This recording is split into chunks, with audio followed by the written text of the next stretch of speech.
Stock x ray इसमें हम आज बात करेंगे एक ऐसे शेयर पर जो कि हाल की ही लिस्टिंग हुई और धूम धड़ाके के साथ शेयर चला। वो था NSDL का शेयर और उसी की पीयर कंपनी CDSL। उस पर भी थोड़ा सा व्यू लेंगे क्योंकि दो ही प्लेयर हैं इस सेगमेंट में। और NSDL पर बात करते हैं तो शेयर का ऑल टाइम हाई 1425 रुपये है, वहाँ से करीब 20% नीचे है शेयर। क्यों गिरा शेयर? देखिए, शेयर मार्केट में एक तो वॉल्यूम थोड़े कम हो रहे हैं क्योंकि आप मार्केट की एक्टिविटीज़ को ही देख रहे होगे। मार्केट सुस्त है तो वॉल्यूम ही कम हो रहे हैं, लोग ट्रेड ही नहीं कर पा रहे, पैसा नहीं बन रहा। एक्टिव DP अकाउंट्स भी कम हो रहे हैं। एक्टिव DP अकाउंट, हम ये नहीं कह रहे DP अकाउंट कम हो रहे हैं, एक्टिव DP अकाउंट्स थोड़ी सी रफ्तार धीमी हो गई है। नए DP अकाउंट्स जोड़ने की भी रफ्तार धीमी हुई है। NSDL ने इस साल करीब 28.7 लाख नए अकाउंट जोड़े। हालांकि CDSL ने, जहां पर कि पिछले साल करीब 2.5 करोड़ अकाउंट जोड़े थे, इस साल केवल 1.5 करोड़ अकाउंट ही जोड़े पहले 7 महीने में। तो ये थोड़ा सा कॉज ऑफ ए कंसर्न है दोनों ही कंपनियों के लिए। लेकिन ट्रिगर्स क्या हैं NSDL के साथ? देखिए, NSDL के DP अकाउंट में करीब 522 लाख करोड़ की वैल्यू के शेयर पड़े हुए हैं। मतलब इनके नहीं हैं लेकिन क्लाइंट्स के ही हैं। लेकिन जितना बड़ा इनके पास एक तरह से कॉर्पस होता है, उतनी ही वैल्यू पर इनको चार्जेस मिलते हैं, तो ये थोड़ा सा इनको फ़ायदा मिलता है। इस सेगमेंट में दो ही प्लेयर हैं, CDSL, NSDL। NSDL के पास डीमैट पर अकाउंट की वैल्यू जो पर क्लाइंट है वो करीब 1.25 करोड़ रुपए है। वहीं CDSL के पास करीब 50 लाख रुपए की वैल्यू है। तो CDSL से कहीं बेटर प्लेस्ड हो रखा है NSDL इस पर्टिकुलर मामले में। सब्सिडरी को बड़ा बनाने पर कंपनी काम लगातार कर रही है। कंपनी की दो सब्सिडरी हैं, NDML और NPBL, जो कि अन्य फाइनेंशियल सर्विसेज का देने का काम करती हैं।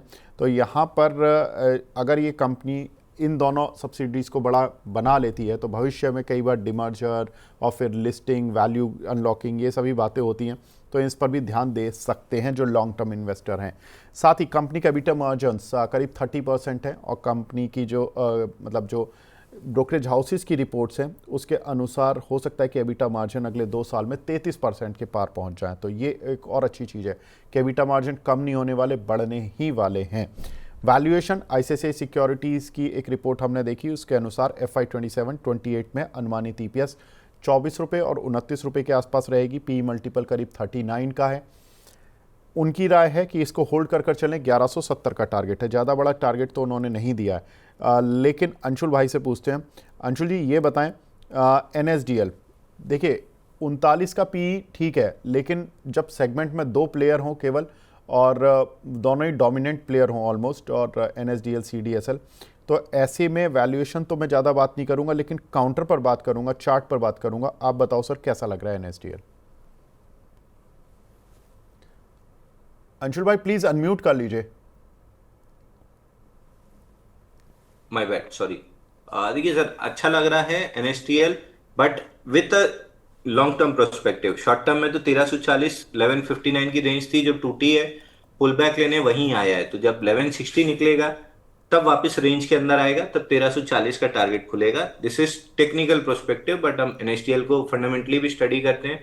जो आपने बताया, सब्सिडी की लिस्टिंग, वैल्यू अनलॉकिंग, जब जब ये होगा NSTL में तेजी बनेगी और प्रोबेबली वैल्यू अनलॉक होते होते समवेयर अराउंड 1800 टू 2000 के टारगेट चले जाएंगे। अब पीई की अगर आप बात करेंगे, अगर मान लीजिए एक साल ये स्टॉक नहीं चला तो अर्निंग्स तो एज इट इज आएंगी, तो अपने आप पीई गिर जाएगा। तो इन्वेस्टर्स के लिए मौके हैं, एक्यूमुलेट करके रखिए, स्टॉक में अच्छी खासी तेजी है। अच्छा, CDSL का चार्ट और देखकर बताइए अंशुल जी, वो कैसा लग रहा है आपको? CDSL भी सर ऑलमोस्ट ये कह सकते हैं मोनोपली है, क्योंकि CDSL का मतलब हर ही ब्रोकर के पास लगभग CDSL ही होता है। NSDL बहुत कम के पास है, लेस देन 10% आई गेस। तो CDSL में भी वन वे बिजनेस है, और जिस हिसाब से नंबर ऑफ अकाउंट्स खुल रहे हैं, नए ट्रेडर्स आ रहे हैं, नए अकाउंट्स खुल रहे हैं, आपको मैंडेटरी है DP में माल भेजना। अगर पैसा दे दिया है क्लाइंट ने, तो DP की भी अर्निंग्स बढ़ी हैं जो पहले नहीं बढ़ती, नहीं तो उस हिसाब से रेगुलर कैश फ्लो उनके पास रहेगा। बस बात है ग्रोथ की, ग्रोथ कितनी आती है। अगर ग्रोथ अच्छी आती रहती है तो स्टॉक में स्ट्रक्चरल अपट्रेंड बना रहेगा। टेक्निकली जब तक 1430 के नीचे नहीं क्लोज करता है, स्टॉक में तेजी रहेगी। CDSL वर्सेस NSDL, तो कौन सा अच्छा लगेगा आपको? सर डेटा CDSL का ज्यादा है, तो अभी फिलहाल CDSL ज्यादा अच्छा लग रहा है। NSTL का भी डेटा कम है, तो एग्जैक्टली exactly कहना सही नहीं होगा दोनों में से कौन सा अच्छा लग रहा है। वो फंडामेंटल प्रोस्पेक्टिव पे ज्यादा आपको क्लियर आंसर मिलेगा। टेक्निकली NSTL का चार्ट ही नहीं है, तो apple to origin orange comparison हो जाएगा। अच्छा, चलिए NSDL पर ही लौटता हूँ सर।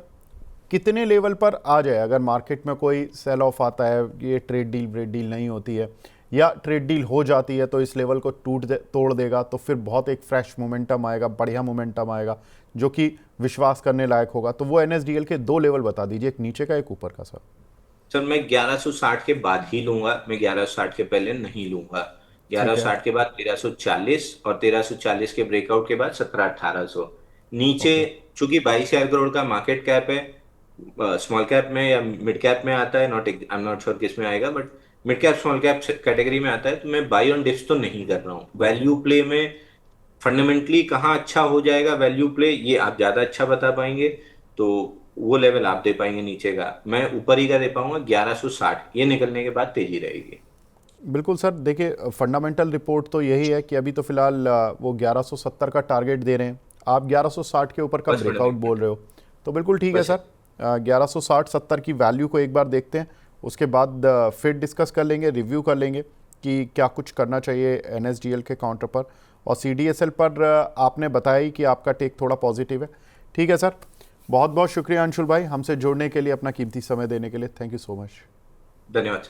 ग्लोबल संकेतों के दम पर कैसे खुलेंगे हमारे बाजार, क्या कह रही हैं खबरें और ब्रोकरी रिपोर्ट्स, किन शेयरों में बनेगा पैसा, बाजार खुलने के बाद क्या खरीदें, किन शेयरों को करें पोर्टफोलियो से बाहर, कैसा रहा बाजार का दिन भर का कारोबार, कैसे तैयार करें कल के बाजार की स्ट्रैटेजी। इन सब सवालों के जवाब जानिए मेरे साथ ओपनिंग बज और क्लोजिंग बज में इन वक्त पर सिर्फ मनी 9।